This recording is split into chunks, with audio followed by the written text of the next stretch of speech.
Good evening, welcome to this week's edition of Gaelic Weekly Live. Tonight we're joined by former Fermanagh star manager Dom Corrigan and Marty O'Brien, and we've decided to get rid of the two Tyrone men this week. Dom, welcome along. Thank you very much, Rory. Delighted to be here. Yeah, good to have you in. Yeah, and I'm on the chair that Aidan McCarron usually sits on, and that's a real privilege for me. I'm really privileged to be sitting on McCarron's chair. So let's hope I can perform as well as he has done. I'm sure you can. I'm sure you can. He likes to talk a lot, Dom. So look, if you can fill into that role, you'll be well. Grand. I certainly hope I don't talk as much as McCarron does, but no, I'll answer any questions that's asked. Come on. You'll never be fit to talk as much shite as him, anyway. No, that's true. And that Tyrone arrogance that he brings with him as well. Yeah. We're not going to miss that. Those couple, he tells me that he has won 3 Ulster Senior Championship medals. I'm going to check that out with a few of my Tyrone sources to see. But he tells me he's won 3 Ulster Championship medals. And is it 1 Celtic Cross? So I'm going to check that out, but he'll certainly, he certainly takes nothing away from it anyway. No, he doesn't. No, he'll let you know. He will. Yeah. Well, Marty, how are you? No, not too bad. Yeah. Good stuff. All right. You went. What about Navan? Disappointing. Disappointing, yeah. I wasn't down in Navan now. I was watching it. You're a big golf man this weekend. I was on there. Yeah, well, I had planned to go away all day Sunday anyway, so I couldn't really take off all day Saturday as well, So I went down to the local instead, not just fully as far, but still away. You still watch it. You're still going to give your opinion on the night. Oh yeah. It was disappointing. I think just the boys might not have just been as up for it as they were for the Ulster final and then in the Ulster semi-final and then with the power of Kildare and just the momentum they had, it's always going to be a tough ask, disappointing way to end a pretty good season apart from that, Yeah, part of that. Come here, you're doing social media tonight, so the social media question for the folks at home, what have we got? Yeah, so just with the Super 8 starting next week, who's been your star performers of the campaign so far, and who do you think has underperformed? Individuals, I suppose we're talking about here. So it's a tricky enough one. There's been a lot of good performances so far. Underperformances was hard to say really. We've probably, Don, we touched it off camera that we were saying maybe McBrearty has been one of the stars. Unfortunately, we're not going to see him anymore. No. Maybe Frank Burns. What's your thoughts on who's performed and underperformed? Well, the one thing I would like to say, for the Gaelic public to have lost Paddy McBrearty, that's an awful loss. Everybody was looking forward to seeing McBrearty in Croke Park because he played Dublin. We played against Dublin there in the National League. He was brilliant. He scored 8 or 9 points. Near beat them on his own. So it's a massive loss to the GA that we don't have the opportunity to see McBrearty. He has been a brilliant player. I would say the most consistent performer so far, certainly in the Ulster Championship, has been Michael Murphy. He has been given a new role, I suppose, by Declan Bonner. He's in at full forward, he's out at midfield. Against Cavan in the first round, against Down and Derry, he was outstanding. And again, the Ulster final, he was solid. He doesn't come forward now and kick 7-8 points, but he's just that presence around the middle. So if I was picking out the standout player in Ulster, I'd be going for Michael Murphy. Yeah. And then I suppose when you look around the rest of it, Marty, maybe obviously Galway's flying, with Comer O'Kelly, and then even you look at Kildare at the weekend, Daniel Flynn with an outstanding performance. I think probably Walsh, I was going to call him Kevin Walsh there, but he's not Kevin Walsh. And for Galway. Yeah, the corner forward. Shane Walsh, yeah. I think his final performance was one of the standout performances we've seen. He kept Galway in the game in the first half. He kicked points that he had no right to kick, and then in the second half when Galway started to take, he was involved in everything, and in the last 5 and 10 minutes he was taking on 3 and 4 Roscommon men, running at them with the ball, and it was just, I thought he was his last act in that, so he'd be up there for me anyway. Shane Walsh, Okay, underperforming, I suppose. Maybe as a collective, maybe you could take a look at the like of Cork and that. Cork have been a shambles. When people have talked about that they could go do the same as Derry, go from Division 1 to Division 4. They're in Division 2 this coming season. But their performance against Tyrone was probably the worst performance of the championship so far. They were just totally outclassed, but not only outclassed, they looked to have had no appetite for being there, and that's a big worry for Cork. Yeah, it really was. They didn't have any answers. They didn't really have any set up to the Tyrone system. You know, like it's not as if you're expecting anything new or anything different from Tyrone. You know, it's the same thing every week. Like, but it's hard for a county like Cork. You know, off the back of that, as much as Fermanagh, that their Munster final was a tough day for them. You know, which after beating Tipperary, well, you know, a Tipperary team that a lot of people were fancying to beat Cork. You know, they may have been, you know, expecting bigger things in the Munster final, and Kerry really brought them back down to size. Like, so, it was a disappointing weekend for them coming off the back of another disappointing Munster final. You know, we were just talking about it off camera there as well, the size of the county of Cork, and is it hurling or is it politics down there, or what is it? But you'd have to think that they should be better, like, you know, and calling on Donnacha O'Connor there at 37. It seems strange, like, with a county that size. You know, obviously he's still a good player and he still has a lot to add, like, but it seems strange that they're still calling on a fella that age now. With the population they've got down there, you would imagine that they should have, you know, 20, 22-year-olds screaming to get on to a county team there, but it just doesn't seem to be forthcoming there in Cork at the minute. Like, Cork should certainly be in the top 8. You know, they should be in the Super 8 every year. They should be at quarter final with the amount of players and the resources they have. But getting back to the top players, I suppose the top players will only really shine at this stage. People always talk the championship only starts the first weekend in August, as you know, it used to be the quarterfinals. Now it's you know, the championship's only starting at the Super 8, and really the real meaningful games are now. So players that stand out now are going to get all-stars. What has happened before now doesn't really count. So we're going to find out who the 15 All-Stars are over the next 2 months. Yeah, and it's a great format, I think, to, you know, there was much malign criticism of it, but I think it's great. It's a great format. It's great excitement that we have these games coming up. You know, the fact that Donegal will welcome Tyrone to Ballymaffey, you know, Dublin have to go to Oma, things like that. It's something to really look forward and get your teeth into. I think Kerry will be up in Clonus now in a couple of weeks as well. It's great. It'll be great for those towns, the like of Oma and Clonus and that there. And you know, it'll be great to see the big teams coming on a big championship day. You know, and it just means that bit more than the league. Like, you know, and you'll not get that many Kerry ones coming up to Clonus, like, but you certainly wouldn't get too many of them coming up for the league matches either. Like, but the Dubs, that say, will travel in good numbers to Healy Park, and that'll be real spectacle in a couple of weeks. You know. That's massive, like, for the provincial towns, you know, to get these games, and Newbridge will get another big day out of it as well. You know, so it'll be, as Mr. Horan confirmed last week, which is you know, on the games then, I suppose, like, starting Roscommon and Armagh. Roscommon 222, Armagh 119. Beauty of the qualifiers often throws up high scoring games, Dom. That Roscommon forward line similar to Kildare's. I mean, it's flying at the moment. Oh, absolutely. Funny, I was on my way down to Navan and I was listening to it on the radio, and it was just a score every minute or so. I don't know what the shot to score ratio was for either side in the first half, but very few wides, real open, expansive football. And I suppose the thing about it, when we do get to this stage of the competition and when you're up against these type of teams, you have to be notching up 15 points. We went down to Navan on Saturday, and we knew that for any chance of winning that game, we'd be hitting 15 plus. As it turned out, we'd have needed a bit more than that. But Armagh, you know, Armagh, to be fair to them, and I'd have to give McGeeney credit, coming out of Brewster that day, they were an absolute shambles. They were in tatters. But I had a feeling after that day that you know, McGeeney's the type of character, as a player, he was never going to lay down, and he's brought that quality through as a manager.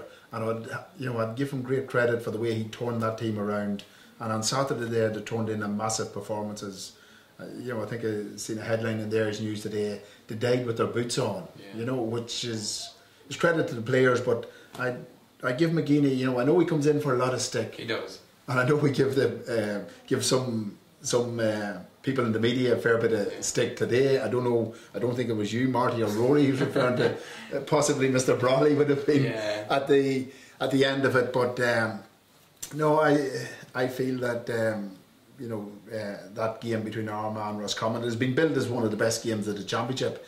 for the scoring, yeah, you know, for the quality of the scoring, but it certainly wouldn't be billed as the best game of the championship for the quality of defending, because a lot of looseness. But Enda Smith, as you talked about, was brilliant. Andrew Mornan had a massive game for Armagh, kicked wonderful points. 4 points, you know. So no, that was the good one. I suppose we seen him just on McGeaney, you know, and we interviewed him, I suppose twice this year anyway.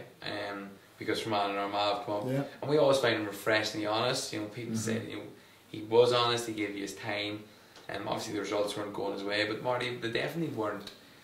When we seen him in the league final, you know, they probably did give Fermanagh a bit of a lesson, and then all of a sudden within 6 weeks, 4 weeks, you know, the tables have turned. Yeah, that's true enough. But I think Fermanagh possibly kind of, you know, led them down that path to an extent with the kick out setup as well. You know, that day where I thought a lot of the damage was done to Fermanagh in the league final was the kick outs and the mobility of the Armagh half forwards and midfielders to get out wide, and Fermanagh allowed them that space out around the middle of the park, whereas in Brewster Park it was shut up shop, and it was the cornerback nearly had to get every kick out because Fermanagh had the thing closed up around the middle, and probably Brewster Park helped. With it being that bit tighter and that there as well, and Fermanagh they seen no problem letting the cornerback having the ball, which is, you know, sometimes it works out for you, you know. But Armagh got a lot of joy off the kickouts in the league final, and Fermanagh just had flipped it. Then things went Fermanagh's way that day in Brewster Park as well. They just seemed to be more ready for it, more up for it at home, you know, and they'd sending off then as well early in the second half, and things just went Fermanagh's way, and it was just our day. But McGeaney does it year in year out. He hasn't won a game in Ulster, but he's still hanging on there. Yeah, and it's off the back of the qualifiers. They're a top 10, top 12 team probably. Generally, yeah. It's you know, I think they've been in the qualifier in the quarterfinals maybe two of his 4 years, which is good considering they haven't won a game in the province. So they've obviously, you know, they've got a bit of momentum in it every year, which is. It's one way, but I would say now that the Armagh, like the faithful, will be thinking, you know, we need to maybe put together a result or two in Ulster. You know, it's not as if it's not Tyrone and Monaghan that's beating them every year. You know, the loss of Cavan and the loss to Fermanagh this year, and it's, you know, down last year, teams that they should be expected to beat 50-50 anyway. Down, will the effort and time with their boots on and what they put into it and the way they play for McGeaney, will that ease the pain of the Armagh public, or will they think, no, these boys are better footballers than they're showing? I mean, are they as good as people are making out? You know, I think they're probably around probably, you know, middle of the road. They're not on that upper tier, like, and they've shown it in the league. You know, the league doesn't lay too badly, like at any stage. You know, they're up and down between Division 2 and Division 3, and that's generally where they are. You know, maybe. Probably 12 to 18 in the country, like that's probably where they're at, you know, and on their day they can obviously cause an upset, like, but they're not in you know, officially in that top 10 in the country. I wouldn't say I'd say they're a bit off it, you know, much as ourselves. And I think what will help McGeaney as well is that there's no standout replacement there looking that he could step into his shoes and do a job. As where McGeaney was that obvious replacement. He was the obvious one, Oisin McConville has been involved in a bit of management, you know, at club level and that, but no, I think McGeaney's job is safe. Okay. Speaking of jobs, I suppose obviously a bit of breaking news today that Slot Neil and their manager have parted ways. We talked about 1-13 and drew 1.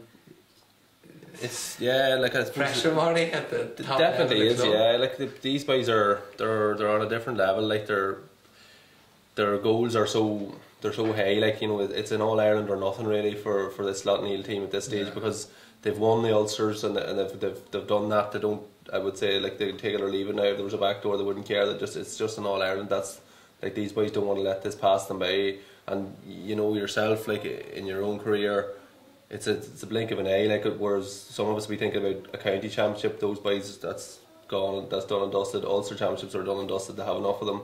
The one thing that is left is an All Ireland. And if you look at the like of their mainstay, like Chrissy McKaig and that there, them boys will be coming into their late 20s now and that there, so they're thinking, you know, if we don't do it, like, there's in club football you can't just say, well, we might not do it this year, but sure, next year. It doesn't work like that. There, every year needs to be the year that you're going for it, you know. So it's a lot of pressure to put on a manager and even for a man to come in now. Like how you The manager was undefeated, I suppose, in Derry League football. Like, but if the boys don't feel like it's going to be going towards an All Ireland, then I'd say they must have somebody in mind, because there's no way that they would have been getting rid of a manager at this stage unless there was somebody there that was going to step in. There were rumours that they'd approached Jimmy McGuinness at one stage there to come in and manage the club. He's been linked every job going on. But it must be, Dom, do you have any dual players at Killyclare? No. With the hurling out there? No. I mean, it must be incredibly hard to do it. I think they work quite well together, but it must be a real challenge. Yeah, they work well together, but I think they were found out last year. I think it just caught up with them eventually. And I think this year they were going to change it. I think a number of the Gaelic footballers were going to just stick with the Gaelic and not go to the hurling, and vice versa. So I don't know what way that was, or whether that had any impact on on the manager leaving. But I find it strange that coming into the start of the club championship in Derry that they've got rid of the manager. So I'd say we'll hear within a few days that there's somebody of note. Whether Mickey Moore might be going back, highly unlikely, but I'm sure. Space. Yeah, watch the space. Chrissy McKagan and those boys wouldn't allow a man to go unless there's something lined up. Okay. Okay, then on the Cork and Tyrone, we have some video highlights of the game. As you probably know, is convincing enough win for Tyrone, but we'll take a look at the highlights and we'll come back after this.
Okay, so Cork 13 points, Tyrone 320 down in Portlaoise. Pretty convincing, Dom, from Tyrone. Maybe a poor Cork side, a bit of both. Very poor Cork side, and it's very hard to judge Tyrone. And certainly Tyrone need to be wary going into Croke Park next Sunday, because Saturday, because that was no test for them at all. Probably do them no good. But in saying that, it's hard to beat that winning run. They've got a bit of momentum built up now. Confidence would be high. And they're getting players back and playing. Tiernan McCann and Mark Bradley both getting game time. But I think the most impressive players for me on that Tyrone team last week were Peter Hart and Niall Sludden. Those two in particular I felt were excellent. And Hart is really, whilst in the league he was poor, I thought, he's really stepped forward. And Niall Sludden is one of the best centre forwards around in Ulster. He was excellent as well. So, it's pleasing for Mickey Hart. He has got different options. Ronan O'Neill is playing great stuff as well. He's coming off the bench. I know Ronan would probably prefer to be getting a place in the starting grid, but if he keeps coming off the bench and delivers, he was excellent against Cavan. They may not have got over the line against Cavan, but for O'Neill's contribution, 3 great points. and again on the weekend. He wasn't really needed at the weekend, but I think that'll help him. But I think their game with Roscommon could be the game of the weekend. Okay, Marty, what about Tyrone? Yeah, like Tyrone are, we kind of expected them to be here even with the loss early on in Ulster. They have the way, they have the knack of winning games. Winning games that they should win. It's not too often they get. I think in the qualifiers the record's now 28 out of 32. Yeah, I think just Dublin and Kerry have a better record than Tyrone for reaching quarterfinals. Yeah. Right. So looking at the amount of provincial titles that Kerry and Dublin have compared to Tyrone, there's no comparison really. But Tyrone just seem to get there every year through the qualifiers or through the provincial setup. Look, they'll fancy themselves. They just have that thing about Tyrone. They will fancy themselves against Roscommon. It'll be a tough game for them. But it really sets them up. Whoever wins the qualifier will be the qualifier match. It's an interesting one. You'd imagine the team that loses out of Monaghan and Kildare and Tyrone and Roscommon will really be up against it. They have two provincial winners to be playing, and particularly in Tyrone's side of the draw when you're looking at Donegal and Dublin. If they beat Roscommon, then the tails will be up, and all of a sudden you've got the Dubs the week after. They could surprise a team or two. If anyone was going to do it, you'd kind of have to think it would be Tyrone, like. But as Dom said, they haven't really been tested. Like that was no test for them at the weekend. Cork were very poor. We probably came away the week before watching Brewster, Cavan, and Tyrone. Thinking Tyrone weren't fantastic, and then they go and rock up a score like that, I suppose. But I think everyone's sitting the fence, no one thinking it's hard to know how good they are. Yeah, well, I don't think it's difficult to gauge against that Cork performance. It was they had a couple of goal chances early on, right enough, when they could have put Tyrone under a bit of pressure, but. Apart from that, once Tyrone got the tails up and got ahead, it didn't really look like anything other than a 15-point win from Tyrone from early on, So Tyrone will be quietly confident, Mickey Hart and that there. This setup might suit them, they'll ease themselves into it more or less against Roscommon, but. Funny, I think that it suits the qualifying teams the way the fixtures are this weekend. I think the organisers should change it next year because the four provincial winners have no advantage this weekend. They're playing each other.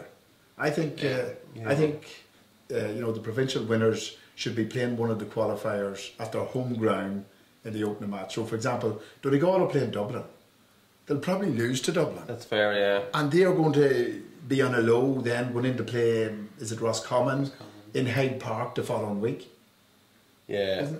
And then their last game at home to Tyrone, they could be out of the competition. They could, yeah. So why not reward Donegal? They were Ulster champions. Their first match should have been in Ballybuffet. The impression I think we got from that was that it keeps it more open because one of the provincial stronger teams lose.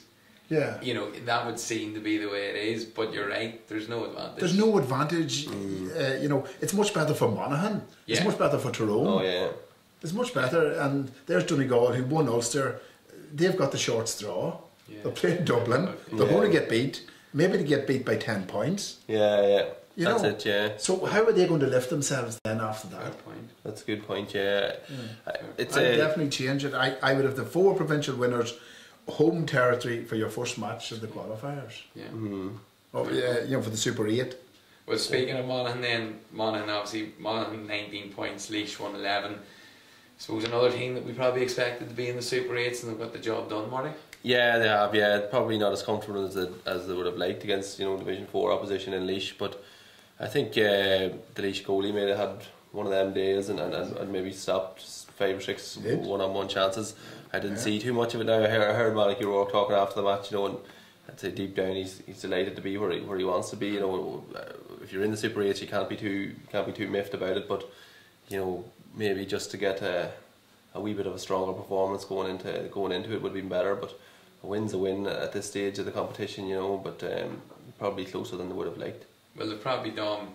They've had division. It's ironic we talk about comparing Fermanagh, us being Fermanagh men, that if we'd actually lost the Monaghan, that we'd have been playing Division 4 teams the whole way to get to the Super 8s. Well, funny, you're right, Rory. If but for Owen Donnelly getting his fist to that last goal, we'd be in the Super 8 today. Because we'd have beaten Leitrim, we'd have beaten Waterford, and we'd have beaten Lish, and we'd be in the Super 8. So that's it works. That's the way it works. That's you know, you're taking into account there. You forgot about the rigging of the draw, though. The rigging of the draw. Right, okay. Yes, you know, the heated balls and all that, and RTE. That's an issue. But on Monaghan, I think, you know, to be fair to Malachy, he has really learned from what happened against Fermanagh, because he's committing far more men to attack now. I know it's, you know, against Division 4 opposition, but I'd say you'll see Monaghan in Croke Park a different Monaghan than what they've been, because they haven't performed at quarter-final stage. No. So this is a massive game for them,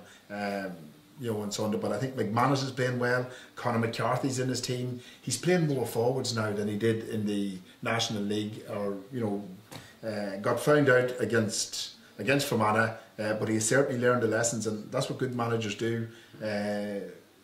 You know, they're never right all the time. They accept that sometimes they get it wrong. Malachy has done that, and I think it's a stronger Monaghan that have come back for that. But Wiley said last week that, you know, it was important that they had an easy draw, because Malachy doesn't really have anything to learn about the team at that stage. It's now about, as you say, a quarter-final stage where they haven't been able to perform in the last few years when they've been on that crest of a wave.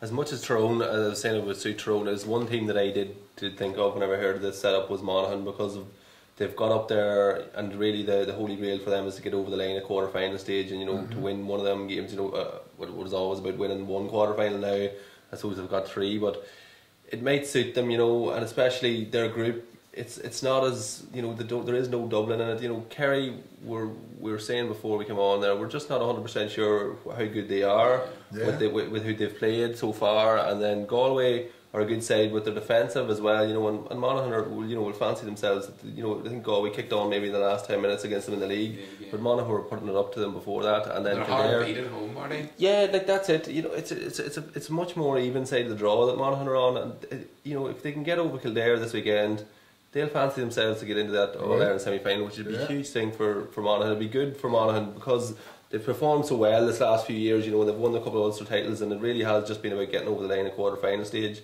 And I think this group setup will really suit them, you know, because they're a strong team. They're a good setup, generally speaking. And we're kind of critical of them for not attacking enough against Fermanagh when they probably should have.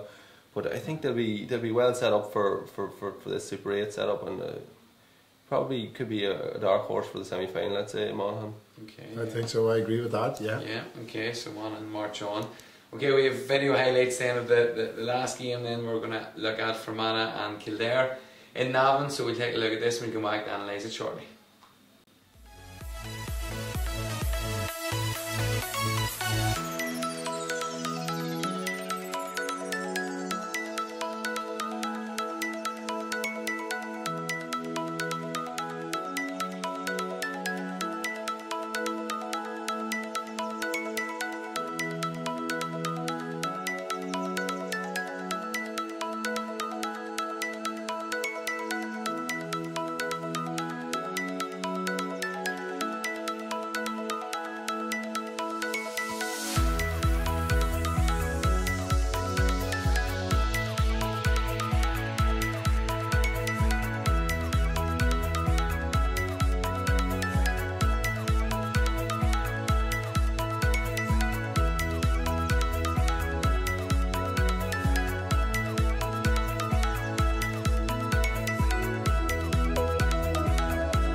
So Kildare 320, Fermanagh 18 points.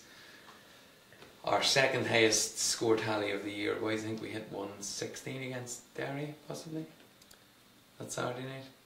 But anyway, it wasn't enough. 320, I think the game probably, boys, was over after 20 minutes realistically. I think we were 10-3 down. But just a sad really end, but I mean, a flying start from Kildare as well, you have to give it to them. Oh, it was a serious start, and I suppose a bit like the Ulster final, Rory, we knew going down to Navan that for us to stand a chance we needed to get off to a good start, and we had chances. I suppose the standout stat for me from the game was we had 18 scoring chances in the first half and we nailed 5 of them. Kildare had 16 scoring chances and they got 14. Yeah. So that was it. It was game over at half time, and it was just that inability to convert their chances, not being clinical in the final third. That hurt us in the Ulster final, and it hurt us again there on Saturday. And going forward, I suppose that is the big thing that Fermanagh have to improve on. I feel defensively solid, even though you look at 320 and you'd say to yourself, how is that solid? But over the course of the year, you'd have to say our defence was good. But the one thing that I'd like to see Rory and his management team really improve this coming year is to get the attack motor much better. Yeah. And I suppose 2 of the men who are in the coaching team, Rory as manager and Shane McCabe as selector, they were 2 of the best forwards I've ever coached in Fermanagh. Right. Shane at St Mix was one of the top McCrory Cup forwards that ever played, and Rory was a brilliant talent as a forward as well. 2 brilliant forwards. I suppose the thing that I'm a wee bit surprised in is that they haven't brought some of their qualities into the Fermanagh forward line, and I think that's the one thing for next year that I would like to see is more emphasis placed on coaching in the forward line. Yeah. Because Rory and Shane, they were 2 brilliant forwards, and I'd urge them to bring their qualities into getting more out of the Fermanagh forwards. Because let's face it, we were relying on free kicks for most of our scores this year, and the strange thing about it, Conor Lane did us good service in Healy Park. He gave us a few frees against Monaghan that were no more frees than anything. But on Saturday last, I don't know what happened, but he gave us nothing. Frees maybe that we should have got last Saturday, we didn't. So we're probably relying far too much on free kicks. So that's the one thing I feel that Fermanagh need to improve. We've got forwards there, or whatever forwards we've got there, get them working, get our forward line moving. And if we get our forward line moving to play open, expansive, because at the end of the day, you're going to have to score 16 points to win a game at this level. You'll beat Wexford with whatever system you want to go with. You'll beat Wexford. You'll beat Offaly. You'll beat some of them teams we played. But if we are going to be serious about winning an Ulster title and getting to a Super 8 and that, we can't be relying on free kicks to do us that. We need to get our forward line going. And I suppose it is ironic that maybe free takers was something we have struggled with for years, and now we have free takers, but we also have what we consider scoring forwards. I suppose Marty, Kevin McStay said it was common that they can't play 13 men behind the ball. He says their players aren't set up like that, and as we say, they have great forwards. I suppose when you look at when we had Sean and Shamey and Tomas on, they kicked scores on Saturday, definitely. And I suppose yes, the game may have opened up slightly, but they still kicked the scores. Yeah, no, I think the attacking options definitely improved when we did get Sean and Tomas on the pitch. I suppose it's a hard one for the boys up there to find that balance. But I think we're always talking about the balance between attacking and defensive, but it does seem like we do have options up front for the first time in a few years. When you've got both Sean and Shamey and Tomas going well there, like they are scoring forwards. Given half a chance, they'll get you a point from play as well as from a free. So I have to agree there with what Dom's saying is that we could potentially put more emphasis in getting the like of those lads on the ball and maybe getting them the like of them on the pitch at the same time. You know, to give opposition more to think about as well. You know, because essentially playing against Fermanagh for the last few matches, you could do it with maybe 2 or 3 out and out defenders.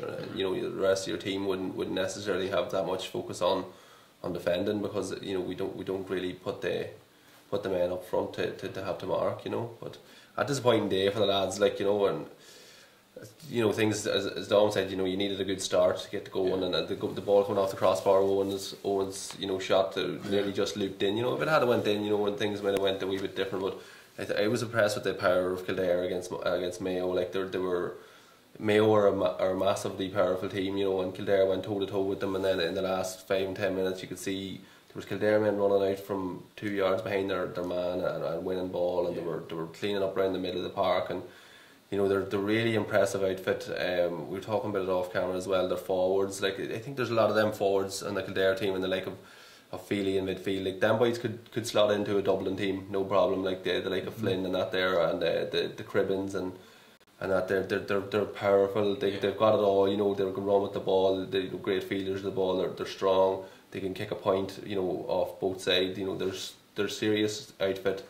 That front six in particular, they're very impressive, you know. So, and Barry did say, Barry Malone was on the couch last year, Dom, he did pick out Galway and Kildare as the standout teams in Division 2 2 years ago when Fermanagh got relegated, and he talked about their power, and that's still there. You know, I suppose in the last 2 games they've been able to put that footballing ability to the top as well. To the point where before the draw last week, like I was questioning myself, you know, Fermanagh traditionally we never want to see Tyrone, you know, we never want to meet Tyrone, we just don't have a good record against them at all, you know. But when it was Kildare or Tyrone last week, I was thinking this Kildare team they're powerhouses, you know, and even our most powerful men, I thought on Saturday, you know, we would look to the like of Barry and Declan Cusker and Owen Donnelly and Ryan Jones to really, you know, to drive the thing and to be the men who are fit to mix it with the best of the opposition. I thought that our lads looked, you know, a wee bit behind even the middle of the road Kildare men. Like they're just a supreme physical outfit, I thought, you know. But how will they do now? I mean, they've got Monaghan, they have Kerry, Galway. I was talking up Monaghan there a minute ago, like, but that isn't even enough group, you know, and you would expect a couple of shocks, you know. It's hard to know. Kildare Monaghan's a massive game next week. It's in Croke Park. Yeah, they've Galway at home. They go to Killarney, obviously, which is tough, but you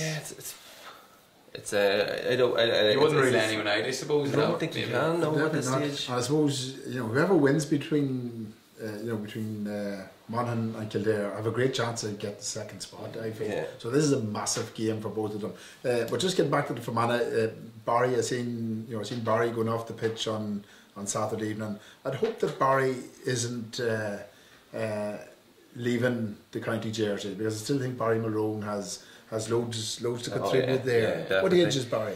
He's 30, he'll be 31 now in February. And he probably done, you know, throughout the league, you've seen it, we commentated on all the games, you know, probably himself and Decky were probably the standout players this year. Definitely, and Barry was the one man that was probably fielding balls throughout the league more so than anyone else as well. No, Barry's an important player. I think it's important, you know, for Ruairi that he keeps you know, all those players on board.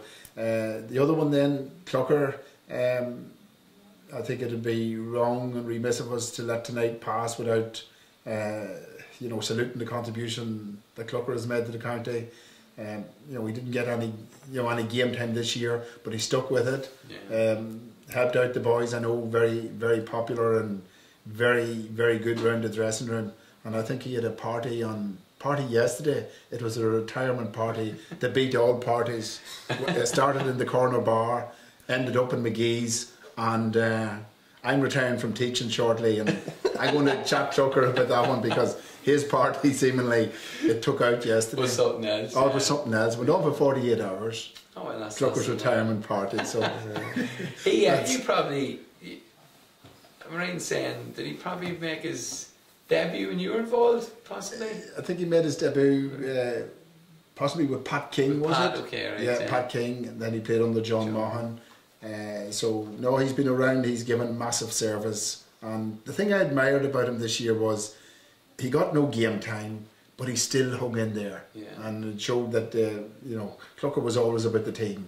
You know, lesser players would have walked away, but he you know, he didn't, and I know the players, of course, they'd love maybe that he would stay on, but that retirement party he had yesterday might signal that he is leaving.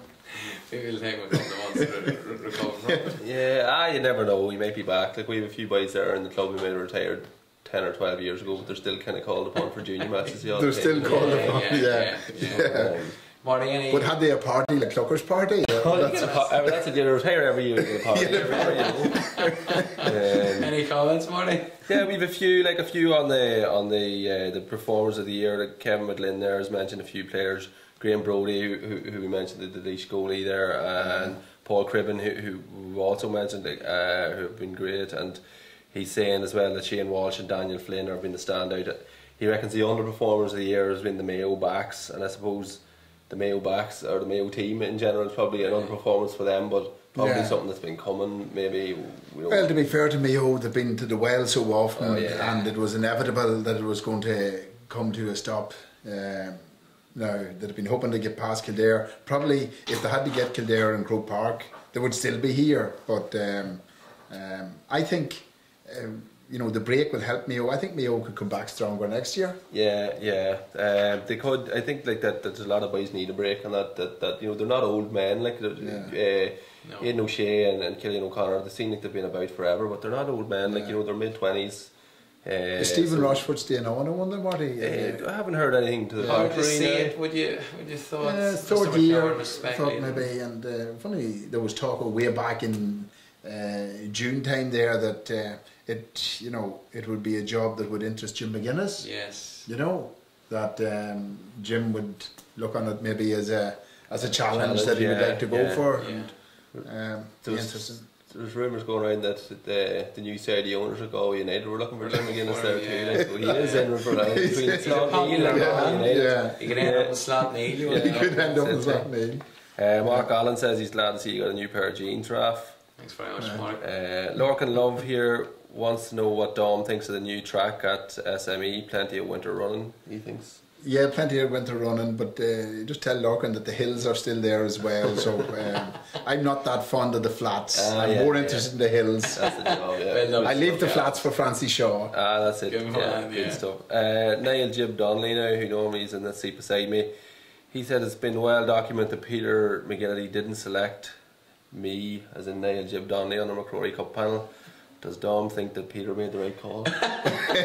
No, wrong call. Jim should have always been on that team. Should have always been on it. For the social media. Yes, absolutely. Social media man for the team, Dom, when you played against Sean, is that? Sean Donnelly, I did, surely. Sean was good football. Sean was a tough, tenacious cornerback. He was played on a very good Tyrone team. Sean has a couple of Ulster medals as well. So, he was a tough cookie. Good stuff. Alright, Marty, anything else? That's about it. Now there's a few. That's it. Keep them coming, folks. Keep them coming. We're going to go to the Legends board now. Then that we've looked at all the matches. So, Dom, Marty's going to grab the board there. Okay. So, Legends of Ulster football, Dom. So, you have the task of you've chosen a man to put on it, and you then have the choice of who to take off and who to rearrange. But tell us about the man you're going to put on here. Okay, the man I'm putting on it, I had to check with Paddy there earlier on to see if his name was on it. I was surprised he wasn't on it. And that man is Conor Gormley. Conor played with Carrickmore, played with Tyrone, Ulster and Ireland, 3 All-Ireland senior medals, 6 or 7 senior championship medals, and a couple of Tyrone senior championship medals. I had the pleasure of coaching him in 2004. We won the championship that year. Seriously good defender, tough, but the best tackler I've ever come across. Really? The best tackler. He was tough as nails, but wouldn't give away fouls. The quality of his tackling was something else, and he's on that board for me. I'd be putting him now. Who do I take off that board? Is that? Dom, I'll tell you, there's much consternation here. Now this is a big choice. Okay. It's a tough one. I'd be putting. Can I shift other boys up? You can move whoever you want. You tell me. I'll shift them. Yeah. Well, Canavan 1. Yeah. I'll go do her 2. I'll go do her 2. I'll put Conor Gormley in at 3. The Tyrone lads are back on top. Yes. On top. Tyrone lads back there. McConville. Probably for a man that hasn't done it yet at county level, I'll take Chrissy McCaig off. I'll take Chrissy off. Now he's been tremendous for Slough-Neil, but he hasn't done it at county level. Benny Coulter has, so I'll put Benny Coulter in at 9, and that completes it. I'm happy enough to see everybody else there. Great to see the couple of Fermanagh men there, Barry Jones, P.T. Tracy, and there's no way with Marty O'Brien sitting to my right here. I was never going to take him off, but I didn't want Marty O'Brien's elbow. No. And just by the way, Marty's elbow's working fierce well. I was out at a match there 3 weeks ago in Kinawley. Jeez, the poor Kinawley goalkeeper got an awful touch from Marty. Marty's elbow, knees, everything went into him. And he hasn't played a match since, Marty. Is that right? He hasn't played a match since. I got me comeuppance last week against the goalie. We were playing. I got that bad of a knock on the head. I can't even remember who we were playing now. Skye, and same story. The ball came off the crossbar, and that's the last thing I remember. But the goalie must have caught it, and the ball went in the net. That's all I know. But the boys come on. I was up and down, ended up in hospital. I got a bang in the head. So I think I got me comeuppance, and me running battle with goalies over the last few weeks is now over. Yeah, the goalies about the revenge. Well, the goalies will be happy to hear that. Yeah. So I know, look, a good selection. Dom, I think he was. And Connor's still playing straight with Carrickmore. He's still playing. In fact, I think the manager there now, Raymond Monroe, he hasn't playing full forward at the minute, and he's playing very well up there. A bit like Marty with Devonish up at full forward. So a good player. It doesn't matter. He's equally effective in defence or attack. And of course, Owensy, a man that you manage at all levels, but obviously probably first at McCrory when. You'd have won McCrory with him playing. Oh, absolutely. Can I put Barry Owens up there? You can, yeah. I'd definitely be putting Barry Owens up there to number 4. Right, yeah. McConville straight down to 8. Yeah, take McConville to 8. Barry's right up there, one of the very best. And again, a bit like a lot of these players, Marty O'Brien, Conor Gormley, Barry Owens I think is playing around midfield, centre half forward, full forward. So he's a hard man to stop wherever he is. A hard man to stop. And a brilliant club man as well. Yeah, club man stuff. So it looks the part now, anyway. That's really her. Does. Yeah.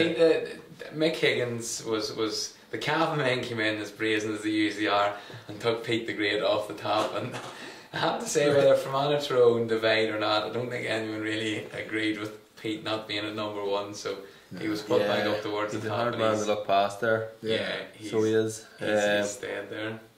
There's a comment in here on social media from Mark McGoldrick. He's saying he's not sure that the Killyclogher man will be happy with you putting a Carrickmore man up in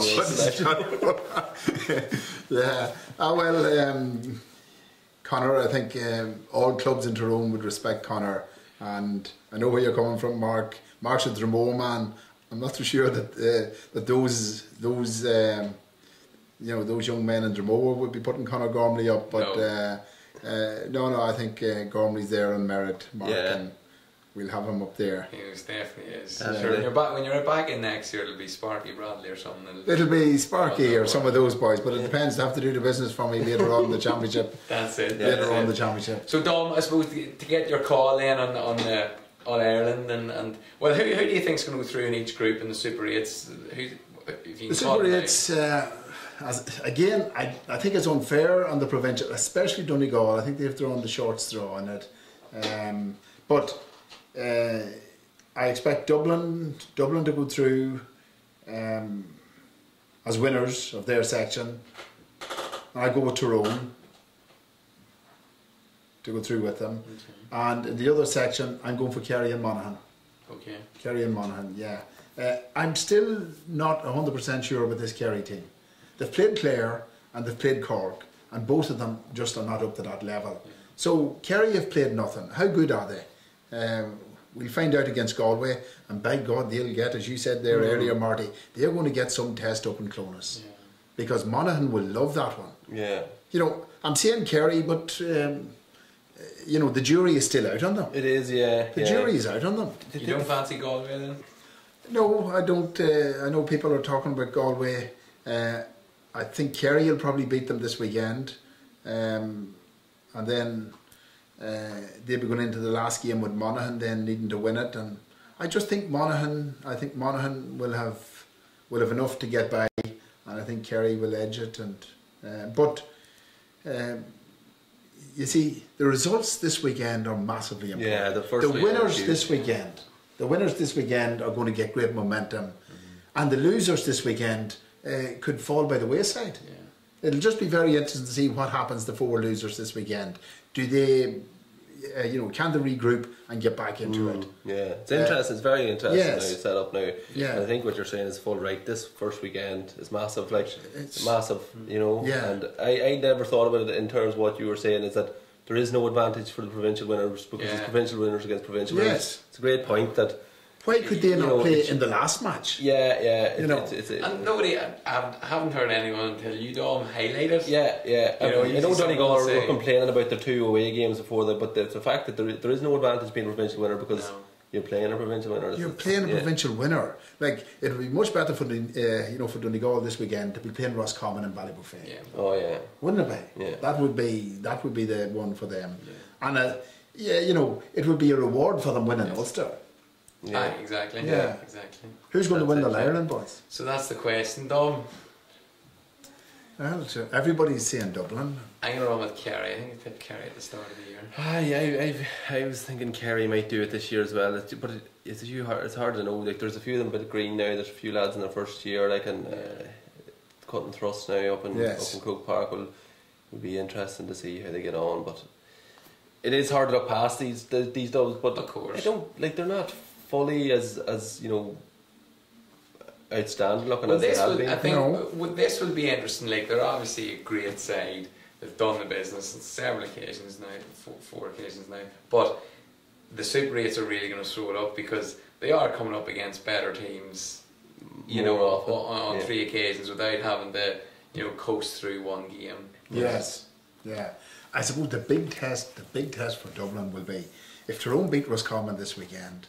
That match in Oma, massive. It's massive. That'll be a game every man in Ulster and Ireland will want to see because Tyrone, I think, chatting to a few people from around Tyrone, that's the game they're really looking forward to. Oh, they'd love that. Now they know they have to put Roscommon away first, but if they put Roscommon away, I tell you, I wouldn't rule them out beating Dublin in Healy Park. It's a real backs to the wall job, you know. The kind of the shutters will be down there in Tyrone because they're getting a lot of stick no matter what's going on. There's somebody has to make a jibe at Tyrone, you know. And Colin O'Rourke was at it again at the weekend there, you know, saying that wasn't it great that Armagh and Roscommon came out and played this great free flowing football, and he had a wee dig at Mickey Hart over the head of it as well, you know. He said Mickey Hart will be having sleepless nights and all that there, but everyone seems to go back and give Tyrone a bit of stick whenever they're talking about defensive setups and all this here. And that's great on Tyrone people. It's great on me because Fermanagh are kind of branched in with it as now as well. You know, yes. We have to play a certain way to you know, you have to get a system and you have to try and work on it, and you try and develop your attacking game as you go. But Tyrone seem to get a lot of stick, and I think it'll be Tyrone against the world now the next few weeks. And as you say, if they can beat Roscommon, that's massive. That one in Oma is huge. Like. That one's going to set it up then. Like.